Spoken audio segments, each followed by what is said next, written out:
IPL mega వేలానికి సంబంధించిన retention రూల్స్ను BCCI ఇటీవలే ఖరారు చేసింది. దీంతో ఫ్రాంచైజీలు తమతో పాటు కొనసాగించుకునే ఆటగాళ్ల జాబితాపై ఫోకస్ పెట్టాయి. రిటెన్షన్ రూల్స్లో ఈసారి 6గురికి అవకాశం ఇవ్వడంతో పలువురు స్టార్ ప్లేయర్స్ తమ పాత ఫ్రాంచైజీలతోనే కొనసాగడం ఖాయమైంది.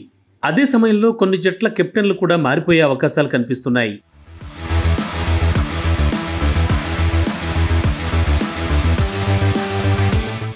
ఐపీఎల్లో మోస్ట్ సక్సెస్ఫుల్ టీమ్గా ఉన్న ముంబై ఇండియన్స్కు వచ్చే సీజన్లో కొత్త కెప్టెన్ రావడం ఖాయంగా కనిపిస్తోంది. ఫ్రాంచైజీ ఆలోచనలకు అనుగుణంగానే జట్టులో ఉన్న స్టార్ ప్లేయర్ సూర్యకుమార్ యాదవ్ కీలక వ్యాఖ్యలు చేశాడు. తాను ఐపీఎల్ కెప్టెన్సీ తీసుకునేందుకు సిద్ధమని వ్యాఖ్యానించాడు. బంగ్లాదేశ్తో T20 సిరీస్ సందర్భంగా ఎదురైన ప్రశ్నకు సూర్య ఈ విధంగా స్పందించాడు.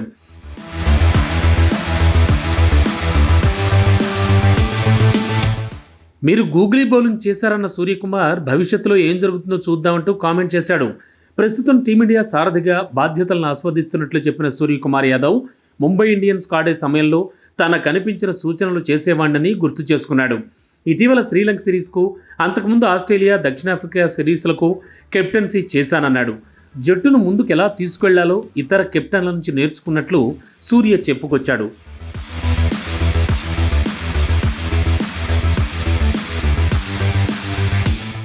నిజానికి గత సీజన్లో గుజరాత్ టీం నుంచి ట్రేడింగ్ ద్వారా హార్దిక్ పాండ్యాను తీసుకొచ్చిన ముంబై అతనికే పగ్గాలు అప్పగించింది.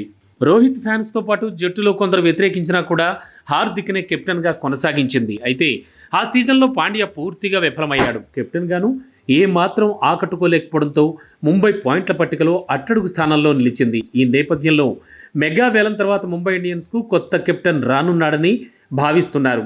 భవిష్యత్తులో టీమిండియా కెప్టెన్ అవుతాడన్న ఉద్దేశంతోనే హార్దిక్కు ముంబై తన టీం పగ్గాలు కూడా అప్పగించింది. అయితే సూర్యకుమార్ అతన్ని వెనక్కి నెట్టి టీమిండియా కెప్టెన్సీ బాధ్యతలు అందుకున్నాడు. దీంతో ఇప్పుడు సూర్యాభాయ్ వైపే ముంబై ఇండియన్స్ ఫ్రాంచైజీ ఓనర్లు మొగ్గు చూపుతున్నట్లు తెలుస్తోంది. ఇప్పుడు సూర్యకుమార్ కూడా తాను కెప్టెన్సీకి ఎప్పుడైనా రెడీగా ఉన్నానంటూ కామెంట్స్ చేయడంతో ముంబై ఫ్రాంచైజీ ఎలాంటి నిర్ణయం తీసుకుంటుందో చూడాలి.